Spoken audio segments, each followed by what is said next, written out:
focus on Beit Shammai, on Beit Hillel, some of the disputes that they had during the meal. And that's why the name of the parak is, the name of the parak, Elu Dvarim. But these are, it refers to, these are the matters between Beit Shammai and Beit Hillel. So now we're going to focus on some of the matters, some of the disputes that they had. Remember, for all the disputes that they had, there's a lot of things that they did not argue on. They didn't argue on everything. The fact that we see a lot of machlokas in Beit Shammai and Beit Hillel. Obviously, there's more they agreed on than they argued. Okay, we are on Nun Aleph Amud Beis, 51b. We're starting a new parak.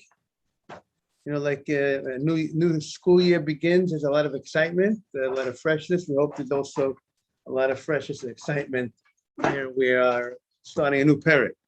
Elu Dvarim is, by the way, one of the smallest prakim in Shas, from the small prakim, very small. Elu Dvarim may be small in quantity, but very large in quality. Elu Dvarim shebein Beit Shammai uBeit Hillel b'Suda. Here are some of the items that Beit Shammai and Beit Hillel argue regarding the laws of Suda. Because there's many laws of Suda, as we know, we're learning about. So here are some of the matters that there's a machlokas. So number one, regarding Kiddush on Friday night or on the night of Yom Tov, Yom Tov is coming up. The order of the brachos, the order of the Kiddush, there is an argument exactly what comes first and what comes second. Beit Shammai omrim, mevorech al hayom, va'achar kach mevorech al hayayin. Beit Shammai says the Kiddush would open up. Now, what is the makeup of the Kiddush on Shabbat? The makeup of the Kiddush Friday night contains two brachot. The first bracha is Baruch Gefen, and the second bracha is a much more a longer bracha. Baruch atah Hashem Elokeinu b'chol ma'aseh k'shon mitzvotav v'savonu v'shabbat k'shol b'avros v'chol zikron l'masav reish. Right, Mr. Haber? The whole long bracha. The question is, which bracha is first? Do you talk about the wine first, or do you talk about the holiness of the day? Baruch Gefen just talks about the wine. Now, so what are you supposed to be saying?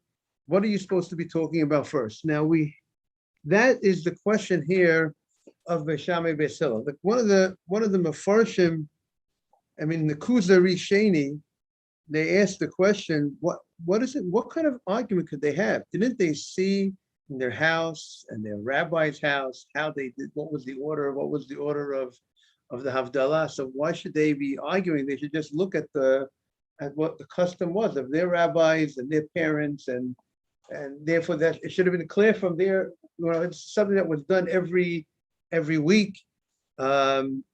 So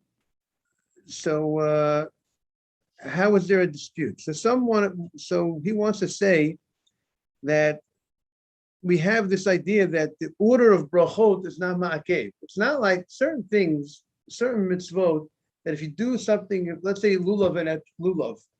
A lulav, you have to have hadassim, aravos, lulav and etro. You need four things. If you're missing one of the four, you're not yotzei. You don't fulfill the mitzvah. Here, the order of what comes first, what comes second, will not hold you back from fulfilling the mitzvah.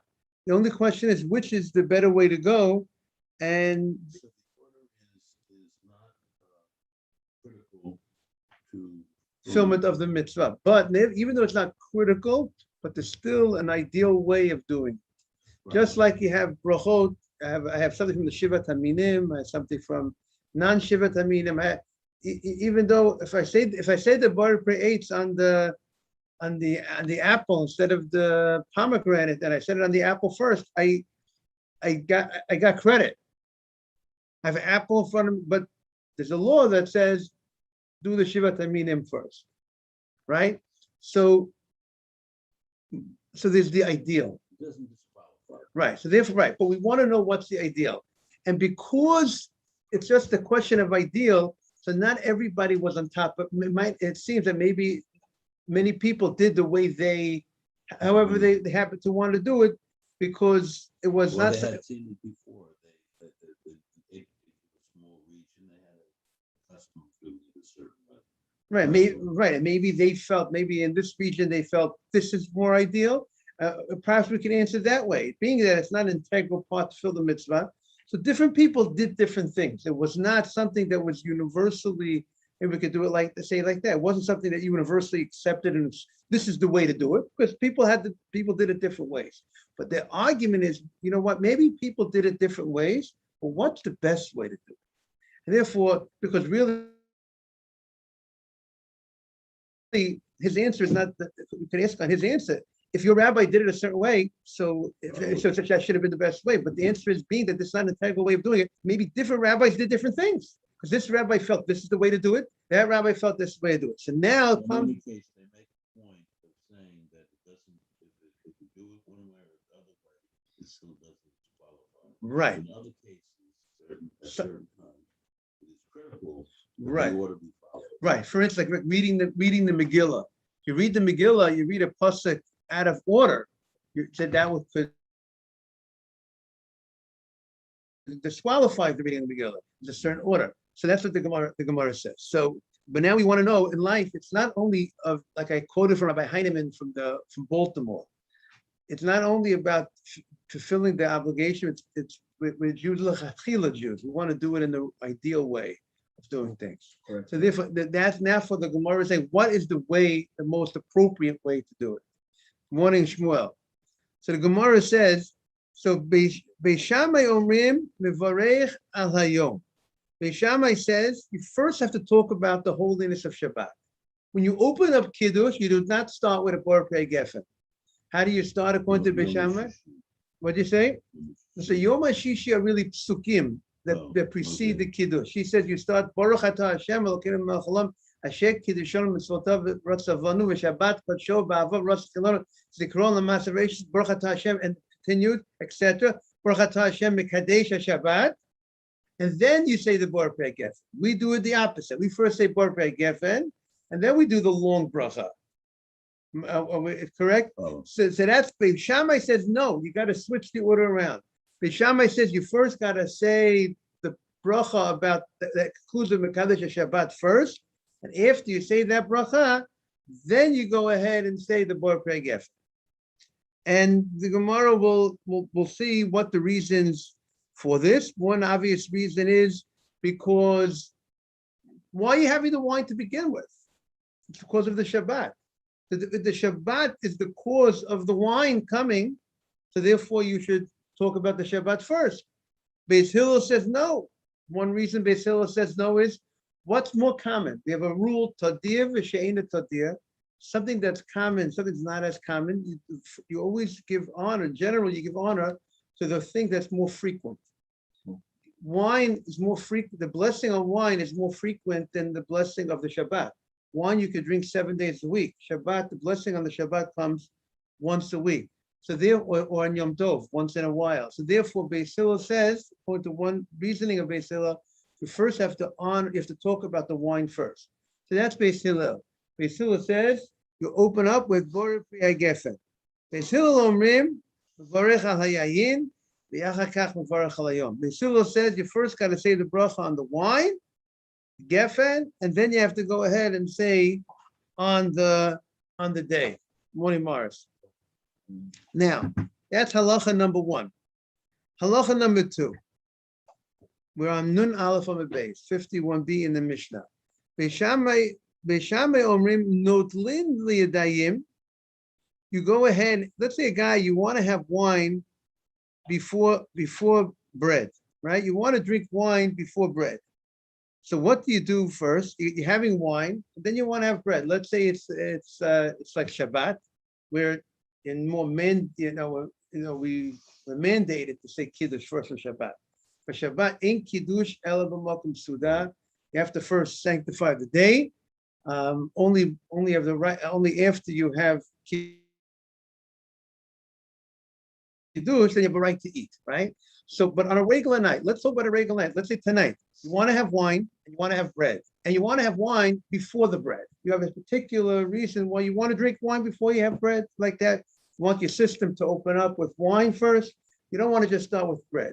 We know if you have bread in front of you and wine in front of you, and you want to eat bread and wine, So then you're supposed to say bracha on the bread before the wine in general. That's why we cover up the challah on Shabbat, because we're saying the bracha on the wine before the bread. But let's say I'm not looking to have either one. I want specifically to have wine before bread. Okay. So now, but I need to wash my hands. I'm going to need to wash my hands for. I'm going to need to wash my hands for the bread, right? We wash the tilat yadayim for the bread. Do I wash my hands before I drink the wine? Do I wash my hands, drink the wine, say a gefen, drink the wine, and then say hamotzi? Or is it more appropriate, like the way most of us do on Shabbat, is we first say bracha on the wine, then after we finish with the wine, we wash our hands, and then we do hamotzi. That is the question. That's what we do. But it's a matter of dispute. Because we follow Beis Hillel. Let's see what the Gemara says. Beis Shammai omrim. Beis Shammai says, Nodlim b'yadayim. You go ahead and you wash your hands first. Ve'achar kach mozgin es hakos. And then you go ahead and you say a borei pei gefen, and you drink from the wine. And then after you drink from the wine, you go ahead and you say hamotzi. And we don't consider the drinking of the wine an interruption between the washing of your hands and the hamotzi. So that's the opinion of Beit Shammai. Beit Shammai says, and the Gemara is going to explain why this order, which you would think seems a little bit. If you would have to ask somebody on I would say back to what you wash hands first, and then to say, and then to say hamotzi. Okay. only because you clean your hands first, which is So your hands are clean. So you're saying, what's the problem? But the only issue, Mr. Haber, might be is if I wash my hands and then I'm drinking wine, so what is the purpose of me washing my hands? Meaning, technically, there's no obligation for me to wash my hands before I have a cup of wine. If I just want to drink a cup of wine, I don't need to wash my hands. I'm washing my hands because of the bread, right? The rabbis instituted that there's a mitzvah, there's an obligation before you have bread, you need to wash your hands. And there's different reasons for it. Being that my washing of my hands is for the bread, so maybe perhaps you might have thought that if I involve myself in something else, like drinking wine, between the washing of my hands, so I'm not really connecting my hands directly to the bread. I'm doing some other activity in between. I'm having a drink. So you might have thought that might be considered an interruption. So therefore, that's the chidush of Beis Shammai, that he does not consider that. Don't have to worry about that. You're focused. You're coming to eat. You're focusing on you're going to keep your hands clean. You're not going to get distracted. You could drink the wine and then drink and then have the bread. That's what Beis Hillel is going to say. There's a law that you're supposed to, right after you wash your hands, you're supposed to have bread. And therefore, you're not supposed to be involved in some other activity. Before that would be one reason of Beis Hillel, but the Gemara will say other reasons it has to do with tumah. We're going to get into tumah contamination, and we'll talk more about that. As the Rashi says, the Gemara, stay tuned. The Gemara will explain what's the background. There's a case, law, reason. The law is here. The reason will be explained in the Gemara. So that's Beis Shammai says Notlun Yadayim v'Achakach Mosken Alakos. Beis Shammai says you go ahead and you wash your hands. You say Netilat Yadayim. Then you have say a bracha on the wine, and then you go ahead and you drink the wine, and then you say hamotzi. Beis Hillel says no. Motzkin, you dilute the wine and you drink the wine first. And then after that, after you drank the wine, then you go ahead and wash your hands for the bread. Okay, halacha number 3. You have it, Morris? Halacha number 3. In those days, they had, like a hand towel that that they would dry your hands from washing your hands. Nothing has changed in thousands of years. with people having a towel to go ahead and wipe their hands and dry their hands. Now, the question is, this towel, and the question is, when the hands during the meal, your hands also get dirty, right? You eat during the meal. Sometimes you get some grease on your hands during the meal. That's what we have napkins. We use napkins, but they use a towel. So the question is in the Gemara, where should you put this towel that you're going to use to clean your hands? What we use as napkins, they use as a real towel. Should you leave it on the table, or do you leave the towel on your chair, on the couch that you're eating on? Where should you leave this towel during the meal? Should you? And the Gemara again is going to discuss. It has to do with tumah, issues of contamination, the water that you dried your hands with that went into the towel, and we'll see how it's going to play out. So that's the Gemara's question over here. Beishamai Omrim. Morning, Avi. Beishamai Omrim, Mekaneach Yodav B'Mapeh. You wipe your hands on the towel, and Umanicha ala Shulchan. You wipe your hands from Natilat Yadayim. You had washed your hands. You place it on the table, and that's what the people will use to clean their hands during the meal. That's what Beishamai says. Yes, so Beit Shammai says use the towel. Continue. Everybody's going to agree you use the towel continually. The question here is, where do you put this towel that you use that you put on the chair or on the table? And the Gemara will explain what's the, to us, it looks like what's the difference, chair or table, but we're going to see, the Gemara will clarify what's behind this machlokas, this dispute. So Beit Hillel Omrim, and Beit Hillel says, Al hakeset. You have to put it on your chair, on the pillow that you sit on, but you do not put it on the table. And we'll have to see. The Gemara is going to have to explain what's the issue. Okay, we'll stay tuned for that. Halacha number 4. Now we're on halacha number 4 in the Mishnah. Now, when you eat, we know sometimes you have little pieces of bread that are left over at the end of the meal. And now we also have a law called Mayim Achronim. We wash our hands for Mayim Achronim. We wash our hands with water before we do Birkat HaMazon. The question is, do you need to clean the table from these little pieces of bread that might be on the table? Do you have to, the leftover, do you have to clean the table first and then you do Mayim Achronim? Or you're able to do Mayim Achronim before you clean those leftovers? So that's the question of the Mishnah. And Rashi explains, people ate in different places. Sometimes people ate on the ground. Let's like have a picnic. Where do you eat? People eat on a picnic. They eat on the ground. So if you have to clean it, that means you have to clean the ground first. If you hold, you need to clean before say Birkat HaMazon. If you ate on a table, it means you have to clean the table. That's the question here. So Beishamai Omrim, and what's the issue? The issue here is the concern of the water spilling on the food and ruining the food. And that's called Bal Tashchit. You're not allowed to waste food. And when you're dealing with water, and you're washing your hands, and it's common that it might get onto the food. So the question is, do you need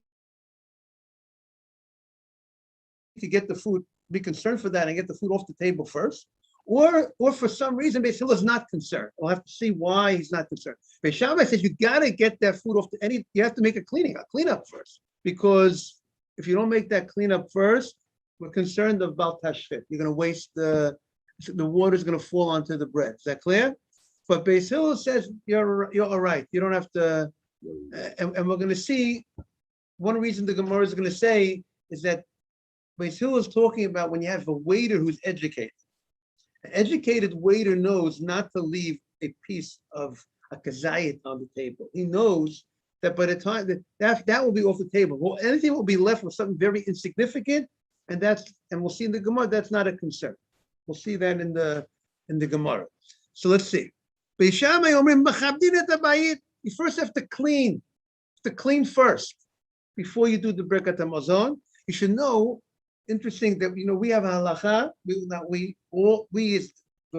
All of us, the royal we, that you're supposed to leave food on the table, bread on the table for Birkat Hamazon. Now you might, because you want to show the bracha. You want to show that God gave you, Hashem gave you enough food, that you have enough bread that you have left over. That's and also another reason maybe is always to leave food perhaps on your table, that if a poor person would come in, you have food to give him. I don't think you need to leave much. I think you just have to show. You have to show the bracha. But we could check that up. We could look up maybe tomorrow. Tomorrow's Friday, but I don't know if everyone's going to be here tomorrow. But I don't know that it says you have to. We'll have to see if it says a specific amount. I don't know if it says that. It's more that you show you have something left over. You have a piece of something left over. It doesn't have to be. Now it could be. But the point is, they don't pick up the bread. They don't clean out the bread first, according to Beis Hillel. Beis Hillel says. Now again, even the halacha that I'm saying, it would seem that Beis Hillel would agree. Maybe at the time you do the Mayim Achronim, you would not have a large piece of bread on the table because maybe that will ruin it. Right? You should go ahead and you should. It's a leftover that you feel. You're showing the blessing that you have. Like after you just have something that it's awareness, self-awareness. You don't eat everything. But that's that's a separate Musa idea. But here the idea is to show the blessing. You show that you are blessed. People who are blessed have left over. People who are not blessed, they don't have anything left over. They just have they fit. Therefore, you should be careful to have some food on the table when you go ahead and you say Birkat Hamazon. Have the bread on the table. I always say when they clean up the table, I say put back, leave some bread on the table. I don't want an empty, perfect, clean table when I say Birkat Hamazon. I want some bread on the table. I mean, I say it nicely, I hope, right? But I asked there should be some bread on the table. I mean, a slice of bread, yeah. There should be some bread on the table when you say Birkat Hamazon. You're showing the bracha. Yes. So the question is so. Right, and also there might be an idea. Right. No, it's also moving from one. So usually you move. So we finish to eat the one stage. But your people made the change. So you're feeding the clean out. You're making a delay in some way. So it's something in the background, the way how they organize. But Mr. Hebrew is saying the ladies are not going to be happy to leave all the food on the table. That's the principal reason that we know that we would have a dispute between whether or not you clean up the table. Right. That satisfies the woman. She cleaned it up. The table is like Nice and neat. Or the man feels that this is still leave it alone. Leave a bit of on the table. It's a bit of we have motzi and everything else. Leave it. Yes. But I'm saying, Mr. Haber, that you could just leave us the bread. Leave some. Show that you leave the basket of bread. That's all That's what I would recommend. We should leave the bread. Make sure there's bread on the table, and your wife won't mind. Just have the bread on the table. Just have something. We'll see more about this halacha about having. It's like if you get a Right. you think that's Right. Yeah, but you should know that even if you just leave the bread on the table, I know someone once said to me, it's very nice if the table is clean in honor of the Birkat Hamazon too. Meaning, when you have everything on the table, it might not be as nice for the Birkat Hamazon. That's what this person said to me. He did not say it from a halachic point of view, but he said it from a point of view that, when you're saying Birkat Hamazon, you're saying this Birkat Hamazon is a holy thing that you're about to say. So it's nice when things are a little bit more orderly around. Not that you have the table is full of all the food, and you're saying that was his feeling. Just an interesting idea. Okay, let's continue in the Mishnah. The Mishnah continues. Now we're at Beit Hillel omrim notlin liyadayim. Yeshua says you've washed your hands first. My machonim, you can't do that. And then you clean, the table. Meaning to say you do not need to clean first. You could go ahead and wash your hands first, but before cleaning. Now, Beis Shammai says, now we know there's a mitzvah, that we know there's a machloket, you have to have up a wine when you do zimun. Does zimun require a cup of wine or not? Now, again, the first opinion of Shulchan Aruch says even when you say Birkat Hamazon, it's a cup of wine. The second opinion says when you do a zimun, you need a cup of wine. The third opinion is that you don't need a cup of wine even when you do zimun. Okay, but there are opinions out there that you need a cup of wine. There are opinions that you must have a cup of wine on you, in front of you, holding a cup of wine when you recite the Birkat Hamazon. There are opinions that require that. So our Gemara now is talking about a case. Let's say you had Suda Shlishit. You had a Suda Shlishit and it extended until evening, till after Shabbat. And you only have one cup of wine. And I need a cup of wine for Havdalah, and I need a cup of wine for the Birkat Hamazon. I'm going to be saying Birkat Hamazon. I need a cup of wine for the Birkat Hamazon. And Birkat Hamazon, usually we don't like to double up on the mitzvot. We like each mitzvah should get its own thing. We don't want to look like two for the price of one, as if it's like a load that we're doing, bundling it up. But here I have no choice. I have one cup of wine, which needs to serve for two purposes.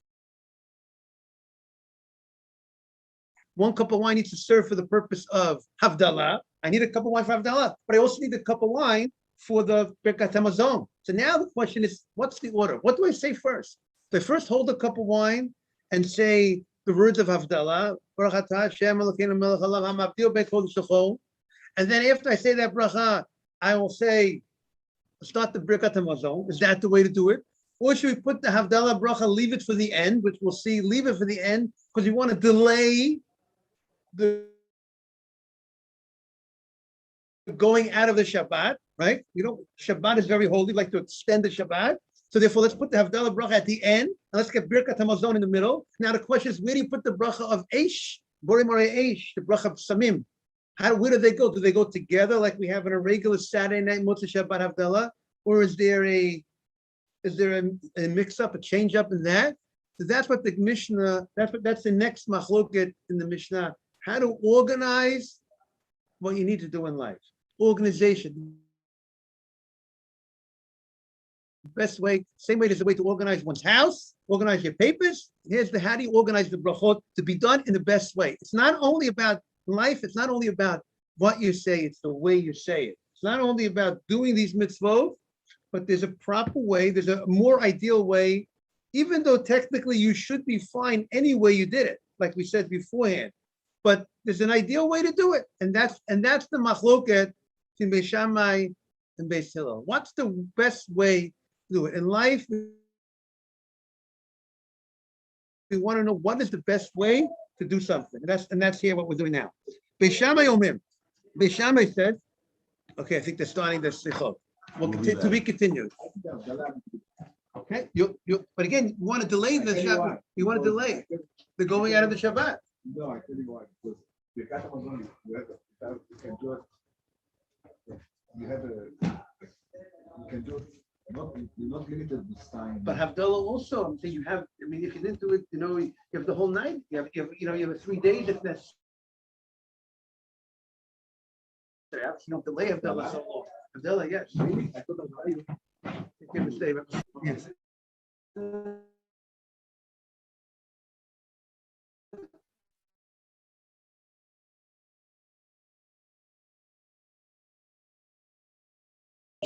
You would say in the Samim. Yes.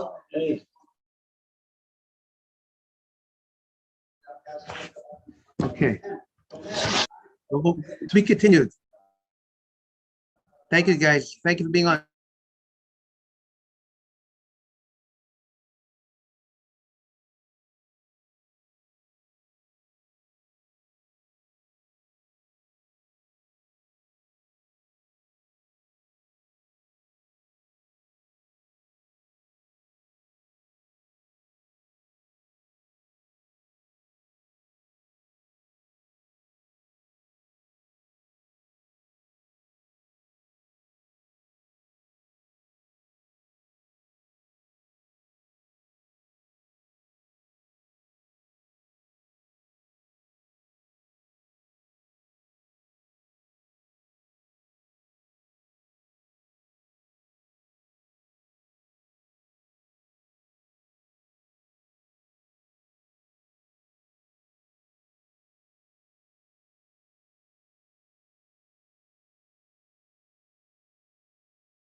Shmuel, can you hear us?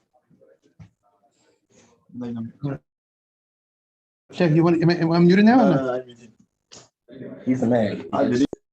No, No, actually, they don't do Gomel usually.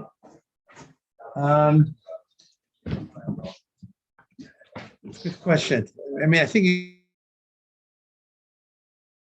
usually she waits till she feels better, I think, you know what I mean? I think she has to feel a little better. Like a person gets healed, they say, "Gomel." Okay, so let's continue in the Mishnah. Huh? What is it? We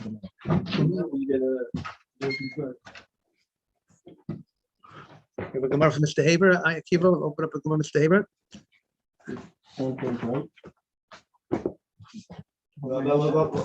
What's going to be the time during the weekend? We will keep the same place. Tomorrow, we're just gonna have after minyan. Tomorrow, we're not gonna have before minyan. So tomorrow, how long are you going to have it? They know it. Mr. Haber. Yeah.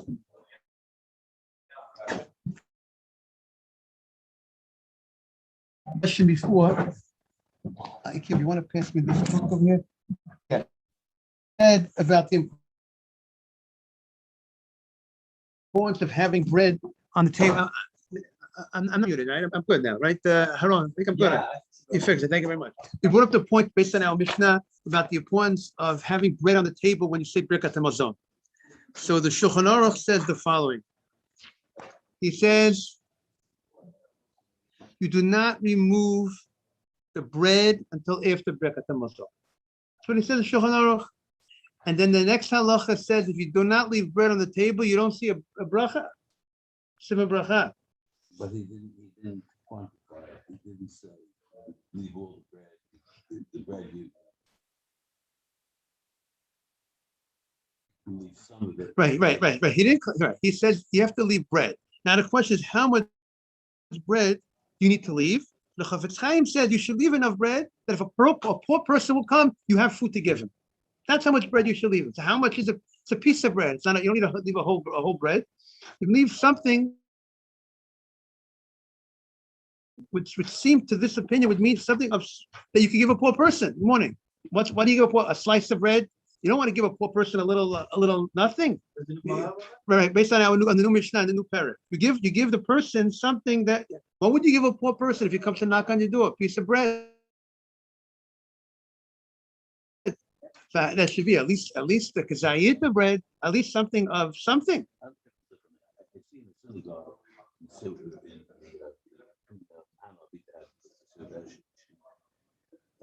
or otherwise, and I see that they say they have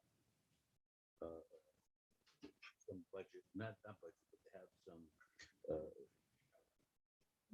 they have some food put aside, Right. which they serve. They serve meat, Right. they serve fish, Right. like that. And I could see that before they say the on, that they leave everything on the table. They say Chris, and they finish it. But it's there. It's there on the table. It's there on the table. Right. I don't see them going around with the people and taking the bread off the table and food off the table until they finish. Right. Okay. Very good. So because they're trying to fulfill this halacha. Now, so what is it in the Yalkut Yosef? Good morning, Yosef Atzadik. Listen to what he says. He says you have to leave something. Good morning. And he says that it's good practice to remove from the table some of the plates that have leftover food. Meaning we spoke about that before, because it's honorable for the Birkat Hamazon that the table is not dirty, so to speak. So when the women want to clean up, it's maybe a nice thing that it should look nice for Birkat Hamazon, but it has to be bread left on the table. What I found interesting that he says is, l'chatchila, it's best to leave the salt on the table also. Leave the salt shaker because the table is like a mizbeach. The table is like an altar, and therefore leave the salt on the table till after the Birkat Hamazon. So I thought that's an interesting point, and it's a big deal. What'd you say? On Shabbat. What about the kiddush on Shabbat? We leave the kiddush at the table You don't eat, you don't know it. What only it seems to say is bread. Is that you have to leave bread on the table. There's an idea, just like in the story of the Navi. Remember by Elisha, when the person, the widow, didn't have money. She said, "What do you have in your house?" I got some oil. So from the oil, she poured the oil into the pot, and the oil kept on pouring. You need to, when you have something, then the bracha flows from that thing. But you shouldn't start with nothing. You should have something that the bracha should be on top of. And that's how they say. Again, there's two reasons why you should leave bread on the table. One reason, we're worried about the poor man. You should have bread on the table. Don't just eat everything up and not leave anything and leave nothing for the poor person. And the other reason is to show the God gave you. Show you Hashem gave you a blessing. How do you show God gave you the blessing? But look, you have something left over. Okay, and then, by the way, this week's parasha connects perfectly. Today's reading of the Torah is Kisavo. What is Kisavo talking about? Bring of Bikurim, the first fruits. You come to the land of Israel, God gave you land, the guy gave you products. What do? You bring some of the first fruit, you give you thank you, show you how Korat Tov. Yes.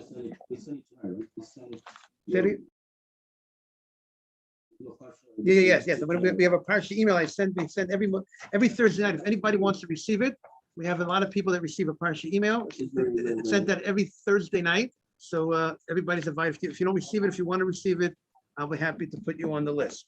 And if you can,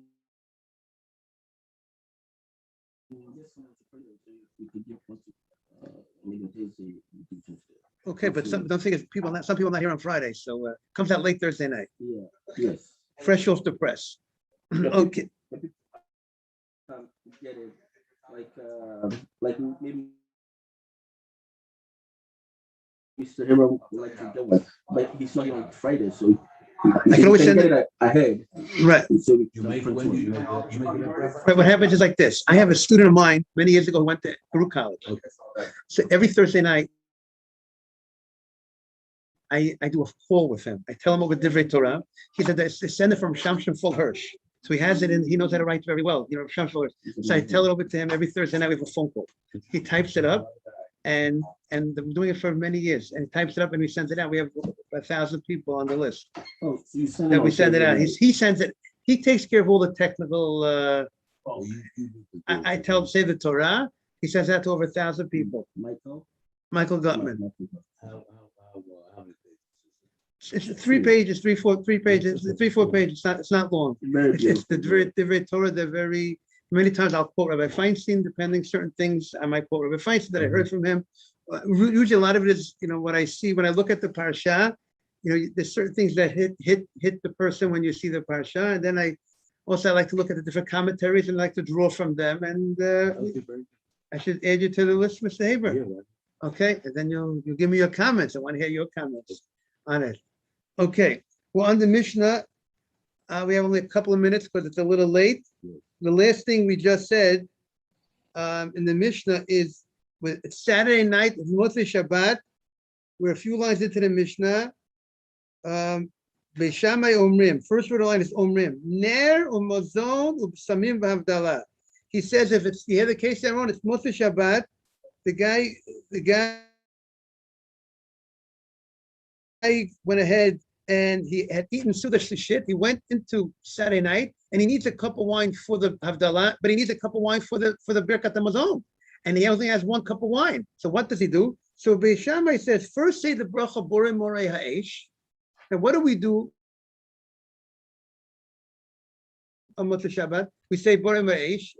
We say the Psamim, right? We say we have the bracha Psamim. We have the bracha Borei Morei Ha'esh. So he says, what's the order? He says, we do Psamim first, and then we do Eish. So, but however, in this Mishnah, Beis Shammai says, you first do Borei Morei Ha'esh, and then you say Birkat HaMazon. Borei Morei Ha'esh, then Mazon, because you just finished the meal. So he says, try to do Mazon as early as you can, but Eish comes first, because the fire is on. You're benefiting from the fire. They said, say the bracha on the Eish first. If they say the bracha on the Eish, then you say Birkat HaMazon. You're holding a cup of wine the whole time. And then you do the Samim, and then you do Havdalah. Then you do Baruch Atah Hashem Agrim Achon. Because you, what did you say? That's Beis Shammai. What does Beis Hillel say? In this, Rabbi, you do Seudah Shlishit, you stay late at Seudah Shlishit, Shabbat is over. Shabbat is over, right? So now, If you do that, you won't do in the Birkat Hamazon Retzeh, Rabbi. if you mention Havdalah later, you could still say, we say Ritzeh. If let's say you had a meal Saturday night and say you started Seudah Shlishit and extended into the night, you'll still say Ritzeh. You will say Ritzeh in the Birkat Hamazon. If I didn't have that, If you didn't have Havdalah yet. You didn't do have Havdalah yet. You say why? Because you did a Eish? Yeah. Because you're saying because you did a Eish. You said a bracha on the Eish. You see, the question would be, if the bracha of the Eish, you see, we know if you daven Arvit, let's say a guy forgot to say Birkat Hamazon. He ate Seudah Shlishit and he daven Arvit. And in Arvit, he said Atachan Antanu. So once you said Havdalah and Arvit, then if now you're going to go back and say Birkat Hamazon, you will not say Ritzeh. just Without Ritzeh. But here, he didn't say Havdalah yet. He's saying Havdalah at the end. He's saying Havdalah at the last thing. So the question would be, since he didn't say Havdalah yet, could be he would be able to say Ritzeh. He's only saying Havdalah at the end. So again, so what does he say? So that's Beis Shammai. Beis Shammai says, the only thing is, he must have said Hamavdil Bekodesh L'chol in order to light the fire. So then, therefore, he should have. Then maybe he would lose Ritzeh because he already said Hamavdil Bekodesh L'chol. But you wouldn't have been able to light that fire unless he said Hamavdil Bekodesh L'chol. So now, but what does Beis Hillel say? Beis Hillel says no. First, Ner B'samim, you put the Borim or Eish and the B'samim next to each other. They're both coming because of the Shabbat, because after Shabbat is over, and that's why you're having the Havdalah candle. You know, mostly Shabbat, Adam Arisha brought fire from the rocks. So you're saying, therefore he said you have to put Samim and Ner together. Interesting, he also says Ner is first, Amarish is first, but we know we do Samim first. And then after you do Ner and Samim, then you do Mazon, and then you do Havdalah. Then you do Birkat HaMazon, and after you do Birkat HaMazon, then you do the bracha of Havdalah. So again, this shows you the importance of delaying the Havdalah. We find a similar thing. Now again, generally, when it's time to say Havdalah Motzei Shabbat, you should say Havdalah. Don't say I'm going to do Havdalah later, right? You should say, okay, I'm going to get busy with other things.